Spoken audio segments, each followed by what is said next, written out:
skill sheet is perform oral endotracheal intubation. Please take the time to make sure you have all your equipment. Okay. Checking. Use here. Sweet. Alright, so apneic patient. So BSI, dealing with airway, checking for, I'm gonna have gloves and glasses on. I'm gonna grab an airway, size it, make sure it's sized appropriately. Insert an OPA in this scenario. Using CE clamp, I'm gonna begin ventilating my patient, looking for chest rise and fall. I have my BVM hooked to high flow oxygen, 15 liters per minute. Ventilating at a rate of one breath every 5 to 6 seconds for 10 to 12 a minute. And then my partner grabbed the SpO2 monitor, place it on the patient's finger, and we're gonna check for their oxygen levels in their body. So I'm then gonna have my partner take over ventilations for me here. As they pre-oxygenate my patient, I'm gonna begin getting my endotracheal intubation stuff ready. So partner's bagging the patient here. I'm gonna go through, I'm gonna grab my ET tube and bougie. I'm gonna insert my balloon with 10 mils of air, check and make sure that it inflates properly, no leaks or anything like that. I'm gonna withdraw the air, slicking the balloon back so it doesn't hang up in the airway at all during insertion. I'm gonna leave that sitting at stage at my patient's head. I have a secondary airway device. If there's a failed attempt, I'm gonna prep my suction. I have a French catheter here, appropriately sized for the ET tube that I selected for my patient. I'm going to have a MAC blade on here. I'm gonna check, make sure that's tight, bright and white. My white's working. Color metric. I'm gonna preset my Thomas tube holder here behind my patient's head so that it's ready to be used. I've got my oxygen hooked up to the BVM, stethoscope. All right, so what I'm gonna do now is grab my ET tube with the bougie. I've got my 10 mil syringe. I have my MAC blade. I'm gonna have my partner remove the OPA. I'm going to insert, visualize the cords, pass this into the appropriate depth, not going too deep. I'm going to remove the bougie, inflate my balloon, removing the 10 mil syringe, hook my BVM up and ventilate my patient. I'm looking for equal bilateral chest rise and fall. Making sure that bag's easy. I'm not giving them the whole bag.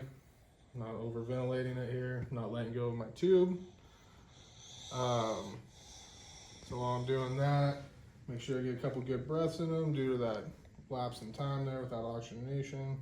I'm gonna take my color metric, place it on there. Once again, while not letting go of my tube. I'm gonna ventilate the patient. Okay, it's going good. One breath every 5 to 6 seconds.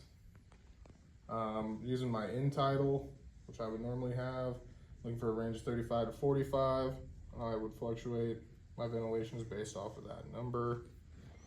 So now that's in place, I'm going to have my partner take over ventilations. We're going to be bagging them. I'm going to secure the tube. Leave the tube in place there. My partner dropped the BVM, that's on them. I'm going to have this thing tightened down relative. Take the strap through the backside there, using the Velcro piece that comes through to secure it. I have that in place. I didn't mark it before, but I'm 23 at the teeth. So then, got my partners ventilating them. I'm gonna go ahead and also take. So on the stethoscope, starting in the upper left field here. I do have air there. I'm gonna check the epigastric. There's no air there. I'm gonna check the right side. My right lung sounds there, present. And so we're gonna keep ventilating them using in-tidal, SpO2, skin color like small capillary beds, looking for signs of cyanosis or poor perfusion.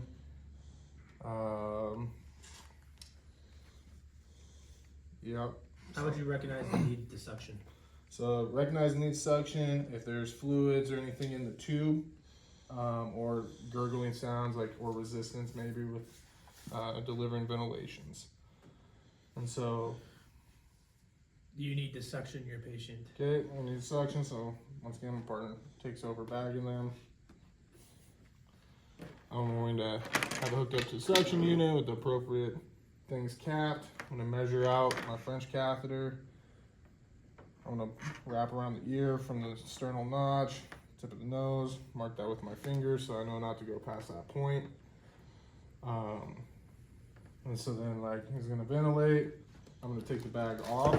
I'm going to insert this tube into the ET tube, not suctioning on the way in, but suctioning on the way out.